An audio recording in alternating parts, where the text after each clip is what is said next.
Well, good morning. Welcome to lesson 135. If I defend myself, I am attacked.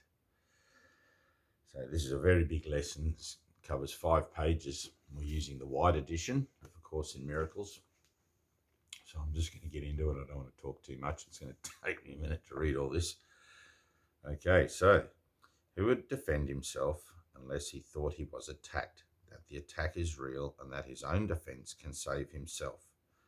And herein lies the folly of defense. It gives illusions full reality and then attempts to handle them as real. It adds illusions to illusions, thus making correction doubly difficult. And it is this you do when you attempt to plan the future, activate the past, or organize the present as you wish. You operate from the belief you must protect yourself from what is happening, because it must contain what threatens you. A sense of threat is an acknowledgement of an inherent weakness, a belief that there is danger which has power to call on you to make appropriate defense. The world is based on this insane belief, and all its structures, all its thoughts and doubts, its penalties and heavy armaments, its legal definitions and its codes, its ethics and its leaders and its gods all serve but to preserve its sense of threat.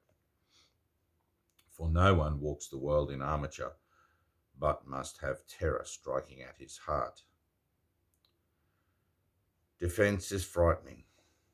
It stems from fear, increasing fear as each defense is made. You think it offers safety, yet it speaks of fear made real and terror justified.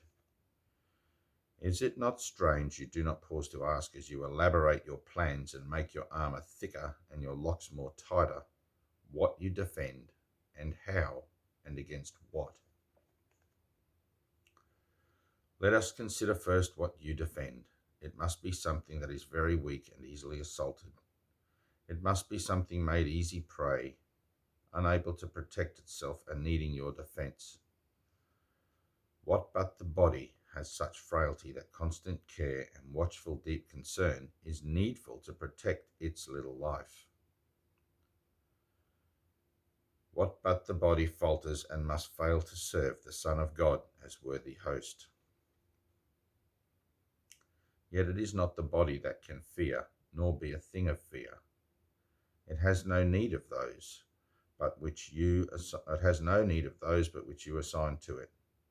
It needs no complicated structures of defense, no health-inducing medicine, no care and no concern at all. Defend its life or give it gifts to make it beautiful or walls to make it safe, and you but say your home is open to the thief of time, corruptible and crumbling, so unsafe it must be guarded with your very life. Is not this picture fearful? Can you be at peace with such a concept of your home? Yet what endowed the body with the right to serve you thus accept your own belief? It is your mind which gave the body all the functions that you see in it and set its value far beyond a little pile of dust and water. Who would make defense of something that he recognized as this? The body is in need of no defense. This cannot be too often emphasized. It will be strong and healthy if the mind does not abuse it by assigning it to roles it cannot fulfill, to purposes beyond its scope, and to exalted aims which it cannot accomplish. Such attempts, ridiculous yet deeply cherished, are the sources for the many mad attacks you make upon it, for it seems to fail your hopes, your needs, your values, and your dreams. The self that needs, listen to this is cool, ready? The self, little s, that needs protection is not real. The body, valueless and hardly worth the least defense, need merely be perceived as quite apart from you, and it becomes a healthy, serviceable instrument through which the mind can operate until its usefulness is over. Who would want to keep it when its usefulness is done? Defend the body and you have attacked your mind, for you have seen it in the seen in it the faults, the weaknesses, the limits, and the lacks from which you think the body must be saved. You will not see the mind as separate from bodily conditions, and you will impose upon the body all the pain that comes from the conception of the mind as limited and fragile, and apart from other minds and separate from its source. These are the thoughts in need of healing, and the body will respond with health when they have been corrected and replaced with truth. This is the body's only real defense. Yet is this where you look for its defense? You offer it protection of a kind from which it gains no benefit at all, but merely adds to your distress of mind. You do not heal, but merely take away the hope of healing, for you fail to see where hope must lie if it be meaningful. A healed mind does not plan. It carries out the plans which it receives through listening to wisdom that is not its own. It waits until it has been taught what should be done and then proceeds to do it. It does not depend upon itself for anything except its adequacy to fulfill the plans assigned to it.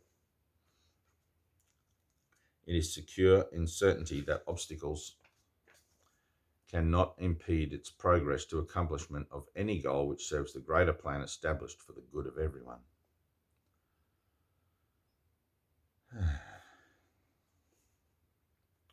A healed mind is relieved from the belief that it must plan, although it cannot know the outcome which is best, the means by which it is achieved, nor how to recognize the problem that the plan is made to solve. It must misuse the body in its plans until it recognizes this is so. But when it has accepted this as true, then it is healed and lets the body go. Enslavement of the body to the plans the unhealed mind sets up to save itself must make the body sick. It is not free to be a means of helping in a plan which far exceeds its own protection and which needs its service for a little while. In this capacity is health assured, for everything the mind employs for this will function flawlessly and with the strength that has been given it and cannot fail. It is perhaps not easy to perceive that self-initiated plans are but defences, with the purpose all of them were made to realise. They are the means by which a frightened mind will undertake its own protection at the cost of truth.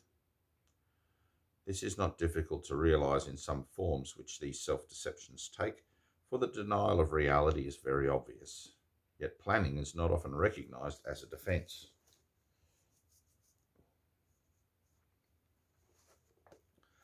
The mind engaged in planning for itself is occupied in setting up control of future happenings. It does not think that it will be provided for unless it makes its own provisions.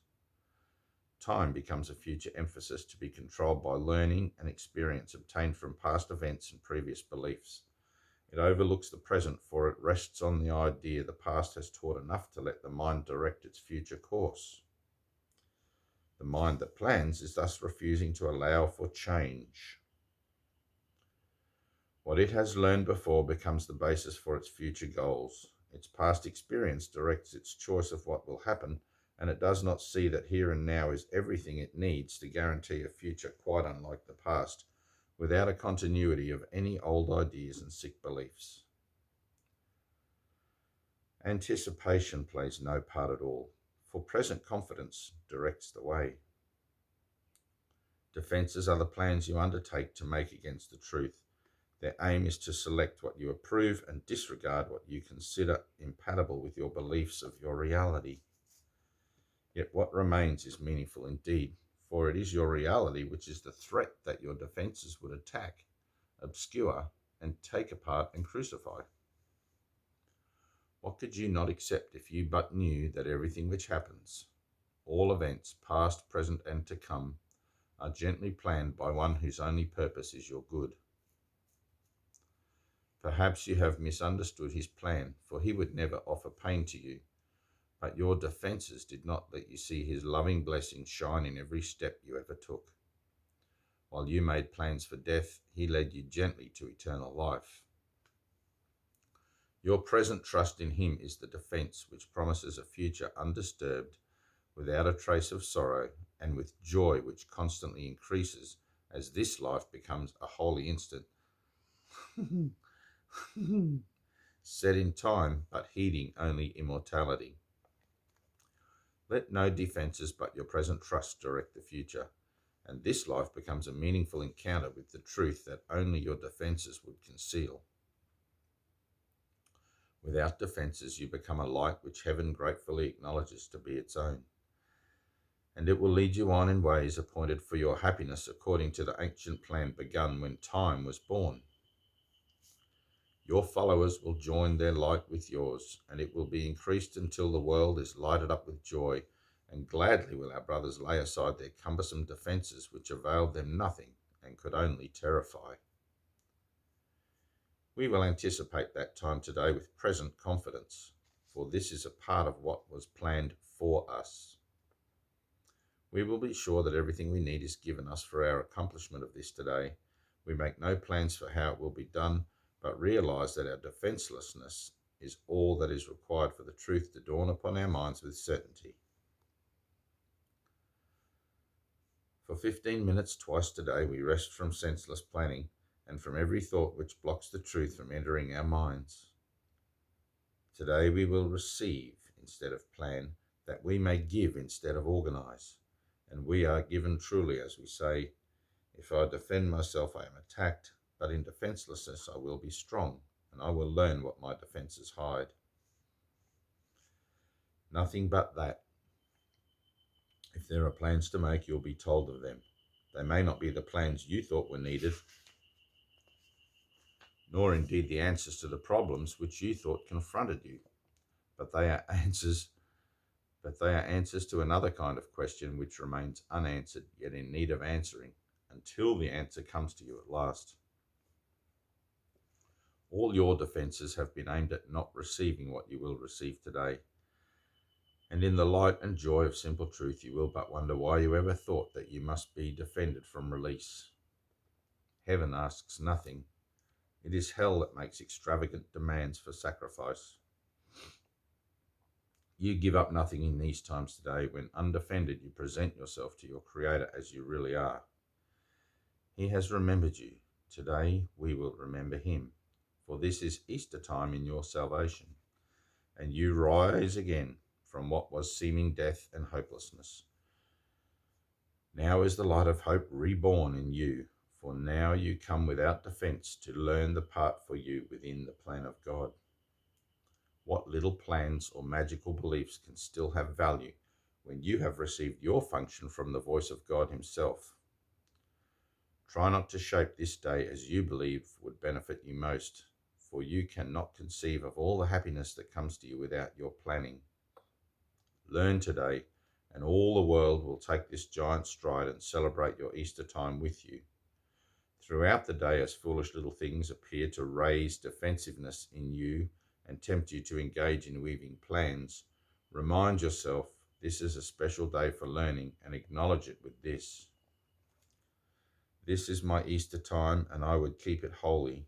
I will not defend myself, because the Son of God needs no defense against the truth of his reality. Whew. There's release right there. Just jumping in the river, going with the flow. All right, I love you. Peace.